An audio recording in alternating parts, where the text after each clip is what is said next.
ایک بار آپ کے گھر کے دروازے پر ایک سائل آیا، ایک فقیر آیا. اس نے کہا کہ اللہ کے نام پر کچھ دے دو. آپ کے گھر میں آپ کی زوجہ سے آپ نے پوچھا کہ گھر میں کیا ہے، تو انہوں نے بتایا کہ 4 انڈے ہیں. آپ نے فرمایا کہ 4 انڈے اس غریب کو، اس سائل کو دے دو. آپ کی زوجہ نے وہ انڈے دے دیے. تھوڑی دیر ہوئی تو آپ کے گھر پر دروازے پر دستک ہوئی. ایک دوست آیا انڈوں کی ٹوکری لے کر. آپ نے کہا کہ ذرا گننا کتنے ہیں. تو زوجہ نے کہا کہ صحیح سلامت 30 انڈے ہیں. تو آپ نے کہا کہ یہ کس حساب سے آئے ہیں، ذرا غور سے سنیے گا. یعنی بزرگوں کو یہ کتنا یقین تھا کہ اگر ہم نے اللہ کی راہ میں 1 دیا ہے نا تو انشاءاللہ وہ 10 ملٹیپلائی ہو کر بھی ملنے ہیں. آخرت میں تو جو ملنا ہی ملنا ہے. فرمایا یہ کس حساب سے آیا. تو پھر آپ کی زوجہ نے کہا 10 جو ہے نا انڈے اور بھی ہیں اس میں، مگر وہ ٹوٹے ہوئے ہیں. جب آپ نے تھوڑی سی معلومات لی کہ جو انڈے دیے گئے تھے نا، تو ناظرین اس میں بھی 3 صحیح سالم تھے، 1 انڈا ٹوٹا ہوا تھا. تو 3 صحیح انڈوں کے بدلے 30 انڈے آ گئے. ایک چونکہ ٹوٹا ہوا انڈا دیا گیا تھا تو 10 ٹوٹے ہوئے انڈے ملے. اللہ اکبر. اس واقعے سے سیکھنے کو کیا ملا کہ اللہ کی راہ میں خرچ کریں تو ملٹیپلائی ہو کے ملتا ہے. اب یہ جو ٹوٹے ہوئے انڈے والی بات ہے اور سالم انڈے کی بات، اس میں ایک اور بات بھی کرنا چاہوں گا کہ ہمارے یہاں نارملی ہم کیا صدقہ کرتے ہیں، ہم اللہ کی راہ میں کیا دیتے ہیں. ہمارے پاس جو بچ جائے، جو پھینکنے کے قابل ہو. ہمارا کھانا بچ گیا تب ہمیں غریب یاد آتا ہے.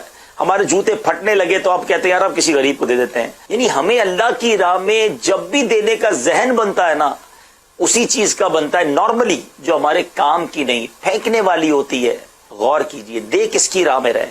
قرآن پاک کے 4 پارے کی پہلی آیت اللہ تعالیٰ ارشاد فرماتا ہے لن تنالوا البر حتى تنفقوا مما تحبون. ترجمہ کیا ہے؟ تم ہرگز بھلائی کو نہیں پہنچ سکتے جب تک تم اپنی پیاری چیز راہ خدا میں نہ دو.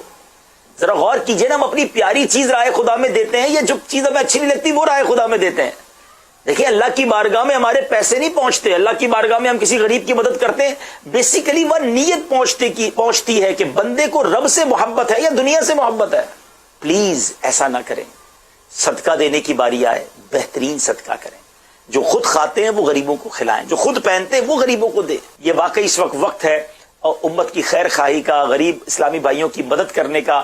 آس پڑوس میں دیکھ لیجئے، اپنے رشتہ داروں میں دیکھ لیجئے. میں یہاں اناج بانٹنے والے ان ادارے کے لوگوں سے بھی بات کرنا چاہوں گا، کیونکہ اس طرح کے بھی آج سارا دن ہمیں میسیجز آتے رہے کہ جب دعوت اسلامی والے گھروں پر جا کر پیسے دے رہے. دعوت اسلامی کا طریقہ کیا ہے؟ ہمارے اسلام میں اینولپ میں پیسے ڈال کر پہلے لسٹیں بناتے اور گھر جا کر سفید پوشی کا بھرم رکھتے ہوئے ان کے دروازے پر جا کر پہنچا کے آتے ہیں. مجھے ایک ذمہ دار کا میسج آیا کہ پلیز یہ میسج مدنی چینل پر بھی دیجیے گا کہ ان لوگوں کی طرف سے بھی یہ میسج آیا کہ پلیز ہمیں اس طرح ذلیل نہ کریں. اچھا ہو کیا رہا ہے؟